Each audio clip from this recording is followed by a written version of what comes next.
These 10 facts loop together in a way you won't expect. So let's dive in. Have you ever felt a strange connection between two unrelated things? That drive to find meaning is uniquely human. We see faces in clouds, hear whispers in the wind, and sometimes stumble upon patterns that bind the universe in beautiful, unsettling ways. Today we'll start inside the mind, with a delusion that challenges what it means to be alive. Each fact is a stepping stone in a much larger, intricate puzzle. Stick with me, and you'll see how these 10 pieces of science click into a single, mind-bending loop. It's a story about life, death, and the strange, magnificent machine that is you. Imagine waking up convinced you're already dead.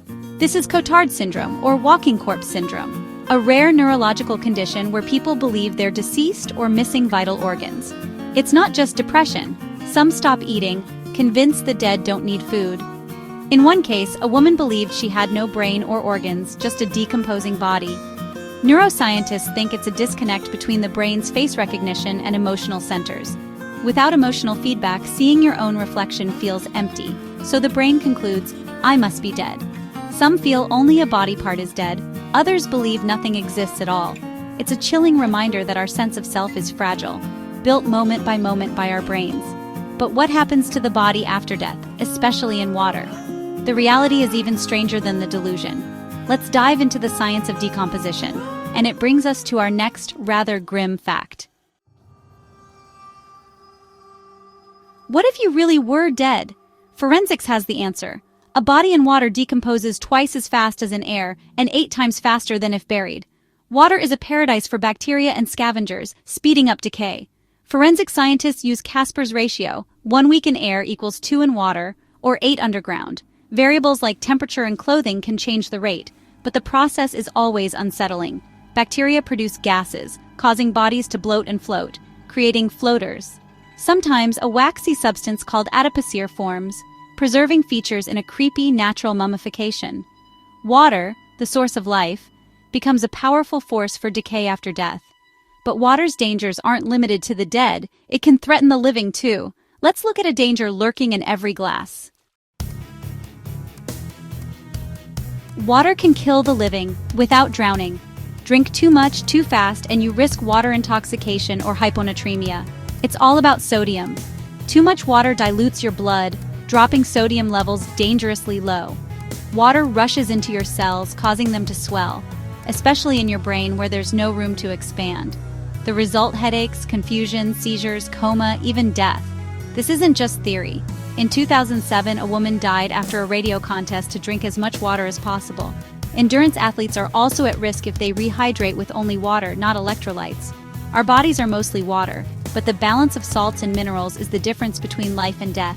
We walk a chemical tightrope every day. And speaking of drinks that can upset our balance, let's turn to one that's a bit more recreational. Alcohol affects us all differently. Let's see why. Now let's stick with alcoholic drinks for a moment, but move from biology to physics. Because one particular classic cocktail has a hidden secret that you can only see under the right kind of light. Alcohol hits men and women differently, and it's not just about tolerance. Women have less body water and more body fat, so alcohol is less diluted, leading to higher blood alcohol levels. Plus, women have less of the enzyme ADH in their stomachs, so more alcohol enters the bloodstream. That's why guidelines for moderate drinking are lower for women. It's biology, not convention. Subtle chemistry leads to big differences in how we experience a night out. But one drink, the gin and tonic, has a secret you can only see under UV light. Let's reveal the science behind its glow. Did you know gin and tonic glows under UV light? The secret is quinine in tonic water. Quinine, once a malaria treatment, absorbs invisible UV light and re-emits it as visible blue light, a process called fluorescence. British officials in colonial India mixed quinine with sugar and water, then added gin, creating the iconic drink. Today, even small amounts of quinine in tonic water are enough to make it glow. This glowing drink links colonial history, malaria, and the physics of light. But most of us can't see UV light, unless you're one of the rare people who can. For some, the world is a much brighter place. What if you could see the invisible? Let's explore how some people see what's hidden from the rest of us, and what that reveals about our own perception. Most humans can't see UV light, but some can, thanks to a missing lens, a condition called aphakia. After cataract surgery, some people report seeing a world tinged with violet blue, as their retinas pick up UV light. Claude Monet, after losing a lens, painted with new colors. His Water Lilies series reflects this altered vision. Our lenses normally block UV, but without them, the retina interprets UV as pale blue or violet. It's not a superpower, just a quirk of biology. Some humans, through surgery or defect, glimpse a hidden reality. But even with normal eyes, our brains are constantly editing what we see. Let's look at the greatest visual trick your brain plays every second. Your brain is flipping your world right now. The lens in your eye projects an upside-down, reversed image onto your retina, yet you see everything upright, thanks to your brain's visual cortex, which corrects the image in real time. In the 1890s, psychologist George Stratton wore goggles that flipped his vision. At first, the world seemed upside down, but after a week, his brain adapted, and everything felt normal again. When he removed the goggles, the world flipped until his brain readjusted. This shows the brain's neuroplasticity, its ability to rewire itself to new sensory input. Reality isn't a direct feed, it's a model built by your brain. And what is that brain made of? You might be surprised. Cholesterol, often seen as a villain, is actually a hero inside your head. Let's see why your brain needs so much of it, and what happens when there's too much. Your brain is the fattiest organ in your body, about 60% fat and a quarter of your body's cholesterol. The brain makes its own cholesterol, essential for building cell membranes and insulating nerve fibers with myelin.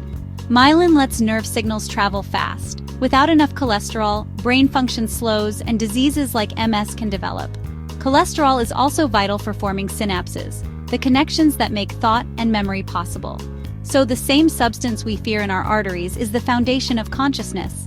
But too much cholesterol in the blood can be dangerous. Sometimes your eyes reveal the warning. Let's see how a simple ring in the eye can be a sign of hidden trouble. The eye can be a window to your heart. Here's how. Too much cholesterol? Your eyes might show it. A grayish ring around the iris called arcus senilis is common in older adults, but in the young it's a red flag. This ring is cholesterol deposited at the edge of the cornea. In people under 40, it can signal familial hypercholesterolemia, a genetic disorder causing dangerously high cholesterol. The arcus is a visible clue to hidden arterial plaque and increased risk of heart attack or stroke. Doctors use this sign to prompt further testing. So the eye becomes a diagnostic tool linking brain chemistry to heart health. And that brings us back to water, this time as a source of healing. Let's return to water, but in a healing way. Studies show that living near water, oceans, lakes, rivers, improves mental health and well-being. The color blue calms us, and the sound of water soothes our minds. Even seeing the ocean from home is linked to lower stress and anxiety. Blue spaces encourage physical activity and social interaction, boosting mood and cognitive function. Nature offers a multi-sensory therapy session, no prescription required. We began with a mind lost in delusion, and end with water's power to heal and reconnect us to life. It's the perfect antidote to the nihilism we started with. And that brings us back to Cotard syndrome. At one extreme, the mind can believe it's dead. At the other, blue water can restore peace and remind us we're alive. We saw how water accelerates death, how it can be poison, and how alcohol and glowing drinks reveal hidden truths about our bodies. Our brains flip reality, run on cholesterol, and our eyes can warn us of danger. From delusions to decomposition, glowing cocktails to healing blue, these facts reveal how fragile and fascinating the human mind and body truly are. If you enjoyed this journey, subscribe and share with someone who loves to ask why.